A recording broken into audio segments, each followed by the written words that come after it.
The live TV, सच सबसे आगे। नमस्कार, द लाइव टीवी आप देख रहे हैं, आपके साथ मैं हूं आदित्य कुमार। पत्रकारिता का स्तर इतना गिर जाएगा ऐसा किसी ने भी शायद सोचा नहीं होगा। एक पत्रकार की कलम हमेशा शाश्वत विपक्ष होकर काम करती है। वो सत्ता में बैठे हुए लोगों के साथ इंटरैक्ट नहीं करती, बल्कि सवाल करती है और सवाल पूछती है कि आखिरकार सत्ता में रहते हुए आपने क्या किया। विपक्ष के सवालों को और जनता के सवालों को सामने रखती है। लेकिन आज की मीडिया क्या है, आज की पत्रकारिता क्या है, इस पर जरूर सवाल खड़े हो गए हैं। दरअसल एक वीडियो सोशल मीडिया पर वायरल हो रहा है। इंडिया टुडे इनक्लेव कार्यक्रम रखा गया था, जिसमें प्रधानमंत्री नरेंद्र मोदी जी पहुंचते हैं और उसके पहले एक फोटो सेशन होता है। उस फोटो सेशन के दरमियान बड़े चैनल के पत्रकार बैठकर ठहाके लगा रहे होते हैं और वो दृश्य ऐसा है जिस दृश्य को बयां करने में भी एक तरीके से पत्रकारिता के गिरते स्तर का आकलन करना हो जाता है। जरा आप पहले इस वीडियो को ध्यान से देखिए। अंजना ओम कश्यप जी हैं, एक तरफ अंजना ओम कश्यप है, दूसरी तरफ श्वेता सिंह है, उनके बगल में चित्रा त्रिपाठी हैं, यानी सारे नेहा बाथम, सारे एंकर्स हैं और सब ठहाके लगाकर हंस रहे हैं। हो सकता है मोदी जी ने कोई चुटकुला सुनाया होगा या मोदी जी ने कोई ऐसी बात कह दी होगी जिसमें इन लोगों को आनंदित हो जाना होगा। लेकिन सवाल दरअसल अलग है। सवाल ठहाके लगाने का नहीं है। सवाल यह है कि पत्रकारिता धर्म का पालन करते हुए अगर उस वक्त इन बड़े बड़े एंकरों ने प्रधानमंत्री जी से सवाल कर लिया होता कि प्रधानमंत्री जी बताइए कि आपने 10 सालों में क्या कुछ किया है, अपने 10 सालों का जरा हिसाब दीजिए, आपने कितने युवाओं को नौकरी दी है, इसका भी हिसाब दे दीजिए, आपने देश की इकोनॉमी को कहां पहुंचा दिया है, इसका भी जवाब दीजिए, आपकी विदेश नीति फेल क्यों हो रही है, इसका भी जवाब दीजिए, आप बताइए महंगाई में इजाफा क्यों हो रहा है, इलेक्टोरल बॉन्ड के बारे में भी कुछ कह दीजिए। इन सारे सवालों को अगर इन एंकर्स के द्वारा पूछा जाता तो शायद पत्रकारिता का स्तर आज कहीं और पहुंच गया होता और फिर लोगों को भरोसा होने लगता। फिर ये जो गोदी एंकर्स और गोदी पत्रकारों का तमगा है, ये भी उसी वक्त समाप्त हो जाता। लेकिन यहां तो हंसी, ठिलठिलाही, अटकलें हो रही हैं और इस बातों को एक जो पत्रकार होता है वो इस तस्वीर को देखकर आकलन कर ही सकता है। और संदीप चौधरी कमेंट्री नाम का एक जो है ट्विटर अकाउंट है, एक्स अकाउंट है, उस पर लिखा है कि जब एक नेता को मीडिया समर्पित हो जाए तब विपक्ष खबरों में कैसे आए। यह बिल्कुल स्पष्ट बात है। विपक्ष खबरों में दिखाई नहीं देता, सत्ता पक्ष की खबरें ही सुनाई दिखाई देती हैं, सत्ता पक्ष की चीजें ही बताई जाती हैं, उनका महिमा मंडन किया जाता है और विपक्ष को कटघरे में खड़ा कर दिया जाता है। अब आप डिबेट अगर देखेंगे तो उस डिबेट का मोटो ही यही रहता है कि रेखा की गरीबी पर शुरू हुई बहस गरीबी की रेखा पर आकर समाप्त हो जाती है। इस पत्रकारिता के गिरते स्तर को लेकर कई लोगों ने ट्वीट किया है कि आखिरकार ये भाई क्या हो रहा है, ये किस तरीके का जश्न है जहां प्रधानमंत्री जी कुछ कहते हैं उसके बाद सब ठहाके लगाकर हंसते हैं। आपने आमतौर पर महफिल में देखा होगा जब कोई भी ऐसा व्यक्ति बैठ जाए और उसके बाद वो कुछ ऐसी वैसी भी बात कहने लगे तो लोग ठहाके मारकर हंसने लगते हैं। तो आप समझ सकते हैं कि आखिरकार स्थितियां इस देश में क्या होने वाली हैं।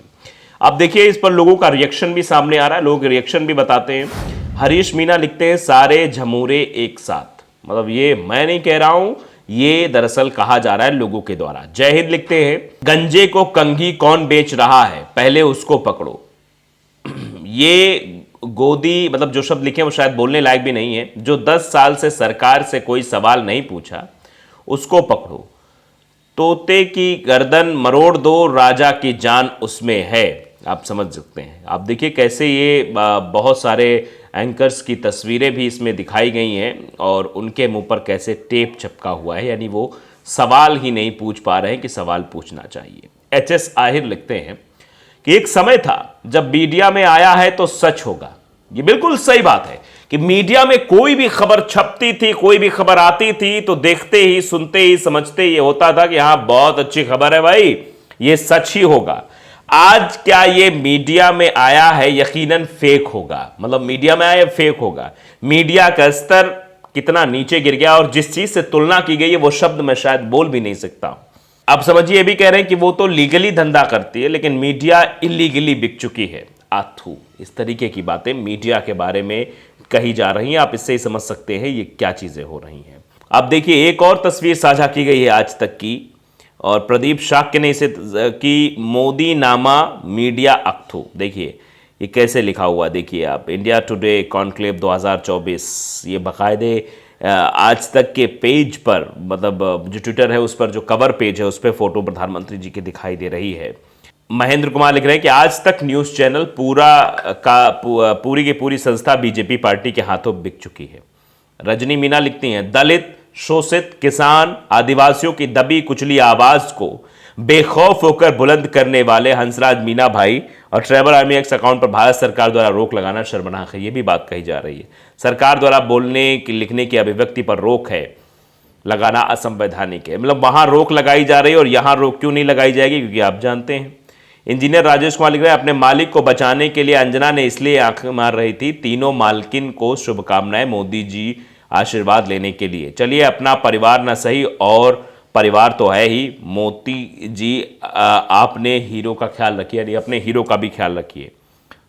अब एक देखिए, एक शख्स है, उन्होंने तो बाकायदे लिख दिया कि बीजेपी का काम आखिरकार क्या है। ये लोगों द्वारा लिखा जा रहा है, सुनिए।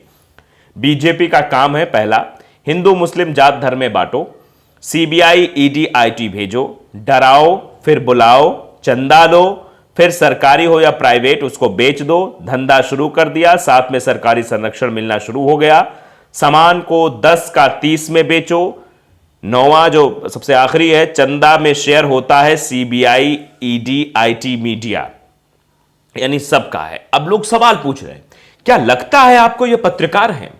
अब आप समझिए, जब ये सवाल पूछा जाने लगे कि ये जो तस्वीरों में दिखाई दे रहे हैं क्या वास्तविक पत्रकार है जो सत्ता पक्ष से सवाल पूछने की हिम्मत रखता हो, जो मोदी जी से सवाल पूछने की हिम्मत रखता हो कि 10 सालों का हिसाब आप दे दीजिए, जो ये ना बताता हो कि मोदी जी ने काम किया है, जो सवाल पूछने की हिम्मत रखता हो, जो ये सवाल करता हो कि मोदी जी बताइए आपने प्रेस कॉन्फ्रेंस क्यों नहीं की, पत्रकारों के सवालों का जवाब आपने क्यों नहीं दिया। ये दरअसल क्यों हो रहा है, आप इस बात को भलीभांति समझ सकते हैं। इस वीडियो को मैं एक बार आपको फिर दिखाना चाहता हूं। इस वीडियो में देखिए कि जैसे कोई बॉस बैठा हुआ हो और बॉस ने कोई गंदा जोक मारा हो, उस पर भी खिलखिला के हंसने की कला ही चाटुकारिता की चरम सीमा होती है। कि अगर बॉस गंदा चुटकुला भी सुना रहा है तो उस पर हंसना पड़ेगा, क्योंकि नौकरी का सवाल है। तो यहां भी कुछ वैसा ही दिखाई दे रहा है कि भैया नौकरी बची रहे, क्योंकि नौकरी नहीं रहेगी तो दिक्कत हो जाएगी, इसलिए इस गंदे जोक पर भी हमें हंसना होगा।